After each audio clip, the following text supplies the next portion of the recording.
Hello everyone, welcome back to my YouTube channel. अगर आप general English grammar पढ़ रहे हैं और आपका टारगेट है हर एक एग्ज़ाम में जनरल ग्रामर को सॉल्व करना और आप ऐसा सोचते हैं ग्रामर आती है फिर भी क्वेश्चंस गलत क्यों हो जाते हैं, तो आज का वीडियो आपके लिए बहुत ही इम्पॉर्टेंट होने वाला है।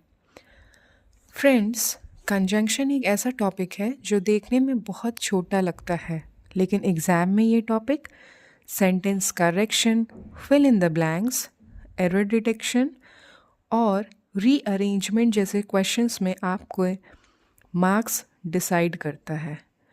बहुत से स्टूडेंट्स सोचते हैं सर कंजंक्शन तो बस एंड बट और ही तो है।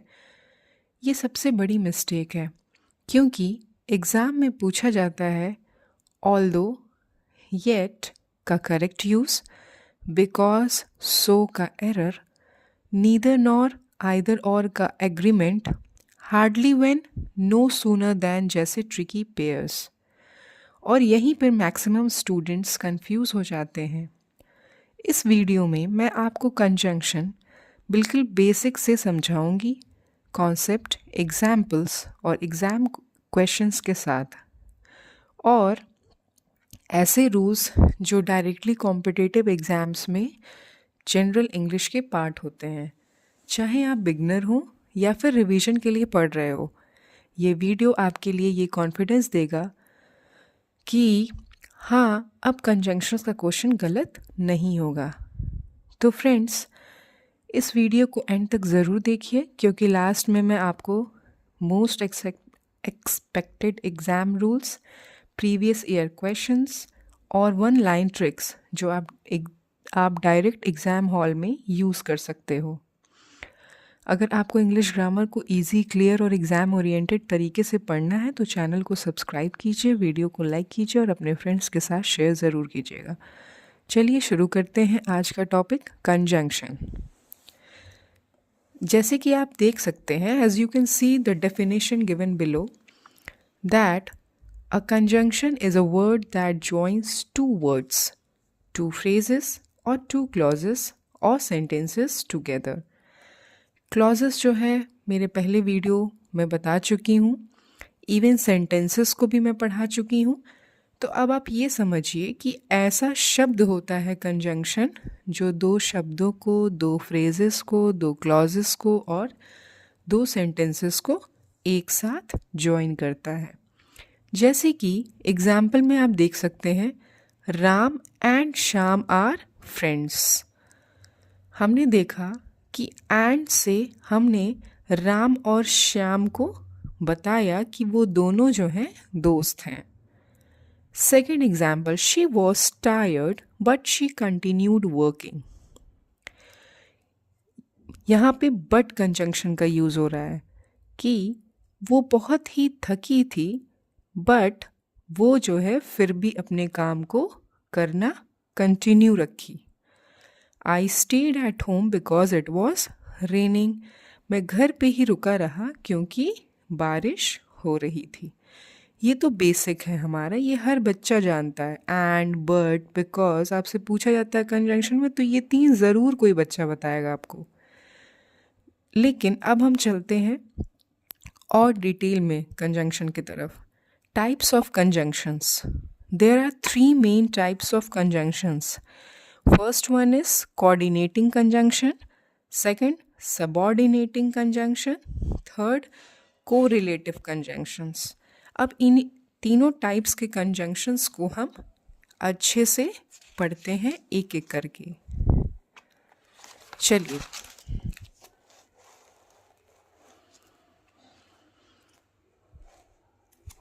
Coordinating conjunction. सबसे पहला है कोऑर्डिनेटिंग कंजंक्शंस। ये क्या करता है? जॉइंस वर्ड और क्लॉजेस ऑफ इक्वल इम्पॉर्टेंस। ये कोऑर्डिनेटिंग कंजंक्शंस जो होता है वो ऐसे शब्द और क्लॉजेस को जॉइन करता है जो कि दोनों जो पार्ट हो वो इक्वल इम्पॉर्टेंस देता हो। जैसे कि कॉमन कोऑर्डिनेटिंग कंजंक्शंस, इसको याद करने का एक ट्रिक है, फैन बॉयज़। आप इसको याद करेंगे तो आपको पता रहेगा कि कौन कौन से कोऑर्डिनेटिंग कंजंक्शंस होते हैं, जैसे कि एफ फॉर, एफ जो होता है फॉर कंजंक्शन, इसका हम लोग यूज़ रीज़न के लिए करते हैं। जैसे एग्जाम्पल में देख के हम क्लियर करते हैं, he went out for he needed fruits and vegetables. वो बाहर गया, उसका रीज़न था क्या? For he needed fruits and vegetables, ठीक है, क्योंकि उसको फ्रूट्स और वेजिटेबल्स चाहिए था। Second one is and. And मतलब किसी चीज़ को हम जब ऐड करते हैं, किसी को या किसी काम को ऐड करते हैं तो हम एंड का यूज़ करते हैं। इसका एग्जाम्पल देख लीजिए, she worked hard and succeeded. उसने मेहनत किया और वो सक्सेस हो गई। अब हम बढ़ते हैं अपने एन की तरफ, जो कि नॉर है। नॉर जो है हमारा नेगेटिव अल्टरनेटिव को बताता है। It means she doesn't like cold drink nor ice cream, मतलब कि ना ही उसे कोल्ड ड्रिंक पसंद है और ना ही आइसक्रीम। बट कॉन्ट्रास्ट बताता है, बिल्कुल opposite. He is poor but honest. वो जो है गरीब है लेकिन वो ऑनेस्ट है। ओ जो है हमारा चॉइस बताता है, और या तो ये या तो वो, जैसे हरी अप और you will miss the train, या तो जल्दी करो नहीं तो जो ट्रेन है वो मिस कर दोगे। अब हम नेक्स्ट वाई, वाई जो है हमारा येट के लिए यूज़ होता है, और येट भी हमको कहीं ना कहीं कॉन्ट्रास्ट बताता है। यानी कि he was tired yet he did not stop. वो बहुत ही ज़्यादा थक गया था लेकिन वो रुका नहीं। यानी कि इन दोनों चीज़ों को कॉम्बिनेशन करके ये हो रहा है, उसके बावजूद जो है इसको करना है, इसीलिए हम लोगों ने येट को लगाया। Next one is so. So जो होता है वो रिजल्ट को रिप्रेजेंट करता है। जैसे I was hungry so I made Maggi. मैं भूखा था या थी इसलिए मैंने मैगी बनाई। ठीक है, भूखी या भूखा था इसलिए क्या किया, रिजल्ट ही हुआ, इसीलिए मैगी बना लिया। तो आई होप इससे कोऑर्डिनेटिंग कंजंक्शंस क्लियर हो गए होंगे। अब हम बढ़ते हैं सबऑर्डिनेटिंग कंजंक्शन। सबऑर्डिनेटिंग कंजंक्शंस के बारे में मैंने जो है क्लॉजेस वाले जो वीडियो है उसमें सबऑर्डिनेटिव क्लॉजेस जो होते हैं उसके बारे में बताया है। सबऑर्डिनेटिव का मतलब ही होता है किसी के अंडर में काम करना, या कोई वर्ड जो किसी पे डिपेंडेंट हो। जैसे यहाँ पे पढ़ते हैं हम, A subordinating conjunction joins a dependent clause to an independent clause। क्या करता है कि एक डिपेंडेंट क्लॉज को एक इंडिपेंडेंट क्लॉज के साथ जोड़ता है। कौन सा conjunction? Subordinating conjunction. The dependent clause can not stand alone. और क्यों? क्योंकि जो डिपेंडेंट क्लॉज है कभी भी अकेला सेंटेंस मीनिंगफुल नहीं बना सकता, इसलिए। अब हम लोग जो कॉमन सबऑर्डिनेटिंग कंजंक्शंस हैं उसको देखते हैं। Because, if, although, though, when, while, before, after, since, till, until, that, as, whereas. इतने सारे हैं, इतने सारों को हम एक एग्जाम्पल से समझते हैं। जैसे सबसे पहला वाला है बिकॉज। बिकॉज जो होता है किसी कारण को बताता है। She is absent because of sickness. वो क्यों एब्सेंट है? क्योंकि वो बीमार है। सेकंड है हमारा इफ़। इफ़ जो है हमारा एग्जाम्पल देखते हैं। If he improved his IT skill he would easily get a job. अगर वो अपना IT स्किल को इम्प्रूव करता है तो उसको जो है जॉब ईज़िली मिल जाएगी। तो इफ़ जो होता है वो हमें अगर, मगर, इन सारी चीज़ों को रिप्रेजेंट करता है। अब हम और जो बचे हुए हैं उनको देखते हैं।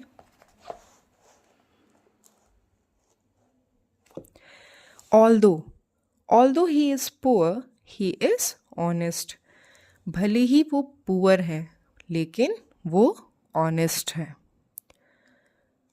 दो I didn't get the job though I had the necessary qualifications. यानी कि मुझे नौकरी नहीं मिली जबकि मेरे पास नेसेसरी क्वालिफिकेशंस थे। अब when she felt happy when she saw her friends. जब, यानी कि वो उसको बहुत खुशी हुई जब उसने अपने फ्रेंड्स को देखा। वाइल, किसी चीज़ के दौरान। While I was reading the phone wrong. जब मैं रीडिंग कर रही थी तब फ़ोन बजा।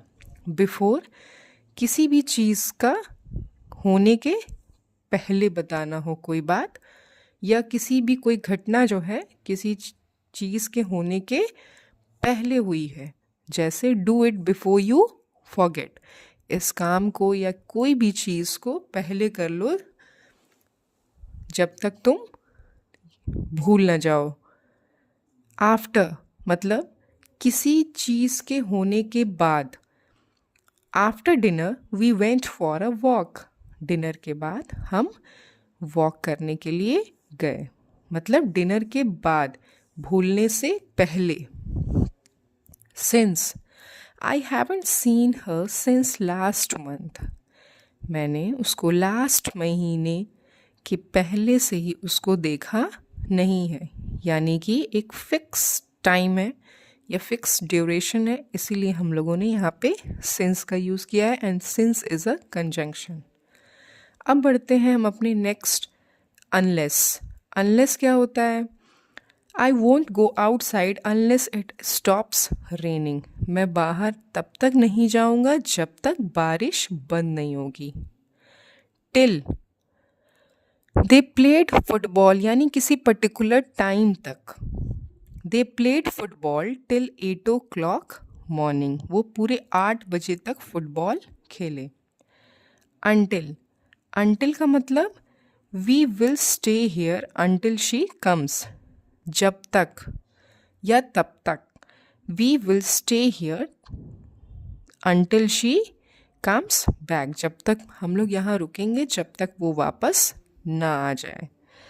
That, I believe that I mention that yesterday. यहाँ पे जो दैट है वो कंजंक्शन है क्योंकि ये आई बिलीव को कनेक्ट कर रहा है इस वाले फ्रेज से। ठीक है, अब हम बढ़ते हैं अपने जो और दो बचे हैं हमारे सबऑर्डिनेट कंजंक्शन उन पे। As it is cold we should stay inside. जैसे कि अभी ठंड का मौसम है, हमें क्या होना चाहिए? हम लोग को अंदर ही रहना चाहिए। Whereas tigers have stripy fur, whereas leopards have spots।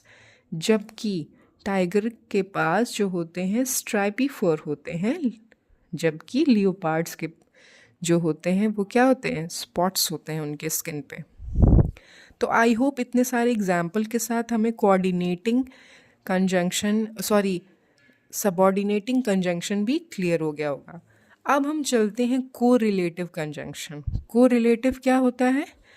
जो रिलेशन बनाता है। कैसे, इसका एग्जाम्पल देख लेते हैं, इसका डेफिनेशन। इनका यूज़ कहाँ होता है? Are used in pairs to join equal elements in sentence. जो इक्वल एलिमेंट्स होते हैं सेंटेंस में उनको जॉइन करने के लिए हम कोरिलेटिव कंजंक्शंस का यूज़ करते हैं। जैसे कि either or, neither nor, both and, not only but also, whether or. देखिए इनको हम एग्जाम्पल से समझते हैं। ईदर यू ओबे मी और लीव द रूम। या तो फिर मेरी बात मानो या फिर रूम को छोड़ दो। समझ रहे हैं? ईदर के साथ हमेशा और लगता है। Both Ram and Shyam are intelligent, both के साथ हमेशा एंड लगता है। ये सारे एरर्स पूछे जाते हैं एग्ज़ाम में। आपको ये सब कुछ मामूली लग रहा होगा, बट आप इसको देखते जाइए ये कैसे सेंटेंसेस में यूज़ किए जा रहे हैं। Please have a nice check on it. Third one है, he is not only honest but also hard working. वो सिर्फ ऑनेस्ट ही नहीं है, वो हार्ड वर्किंग भी है। तो नॉट ओनली के साथ बट ऑल्सो भी लगता है। I don't know whether he will come और नॉट, वेदर के साथ और लगता है। ठीक है, मतलब कि मुझे नहीं पता कि वो आएगा कि नहीं, वेदर ही विल कम और नॉट। तो इन कोरिलेटिव कंजंक्शंस भी आई होप क्लियर हो गए होंगे। अब हम कुछ इम्पॉर्टेंट रूल्स पढ़ लेते हैं जो बहुत ही बार एग्ज़ाम में पूछता है और हम गलत करके चले आते हैं। जैसे पहला रूल है कि ऑल्दो और दो जो है should not be used with but. Although और जो दो है उसको कभी भी बट के साथ नहीं यूज़ करना चाहिए। जैसे example, although he is poor but honest, तो ये गलत होगा। यहाँ पे कुछ नहीं लगेगा, although he is poor he is honest. ऐसा एरर करेक्शन में एग्ज़ाम में दे देते हैं और हमको यही चेक करना होता है कि क्या कोरिलेशन सही है, क्या ये जो कंजंक्शंस, जो कोरिलेटिव कंजंक्शंस हैं, क्या वो सेम है। अब जो रूल सेकंड है कि बिकॉज जो है, because should not be used with so. Because को भी हम सो के साथ नहीं यूज़ करते हैं। जैसे example, because he was ill so he did not come, ये गलत हो गया। Because he was ill he did not come, वो चूँकि बीमार था वो इसलिए नहीं आया। अब हमारा रूल नंबर 3 है, in either or neither nor the verb agrees with the nearest subject. जब भी सेंटेंस में आइदर और नीदर नॉर होता है तो जो हमारा वर्ब होता है वो जो नियरेस्ट सब्जेक्ट होता है उसी के बिहाफ पे हम वर्ब लगाते हैं।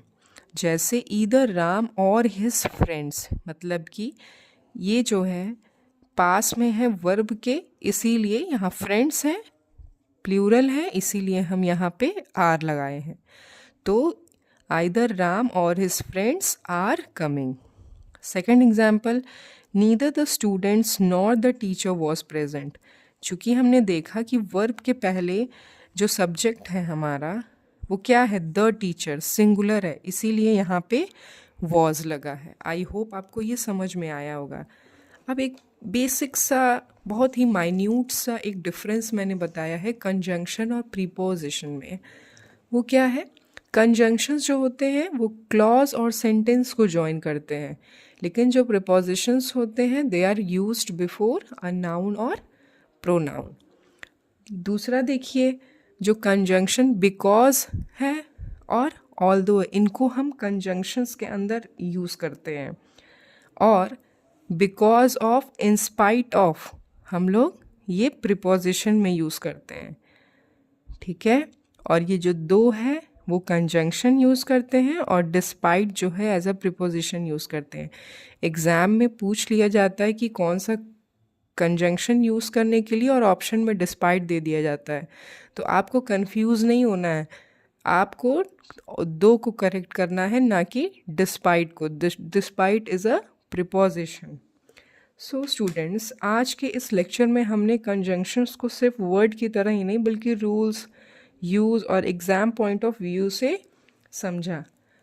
आज आपने देखा कि कंजंक्शन बस एंड, बट और तक लिमिटेड नहीं है, बल्कि although, yet, though, because, either or, neither nor, hardly, when, no sooner then जैसे कॉन्सेप्ट्स में आपको श्योर शॉर्ट मार्क्स डिसाइड करते हैं।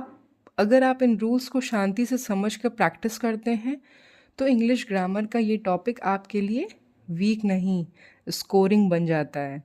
और मुझे पूरा यकीन है कि आप जब भी इस वीडियो के बाद जब भी आप एग्ज़ाम में कंजंक्शन का क्वेश्चन देखेंगे तो आप कंफ्यूज नहीं होंगे, बल्कि कॉन्फिडेंटली कहेंगे कि यस, ये क्वेश्चन मुझे आता है।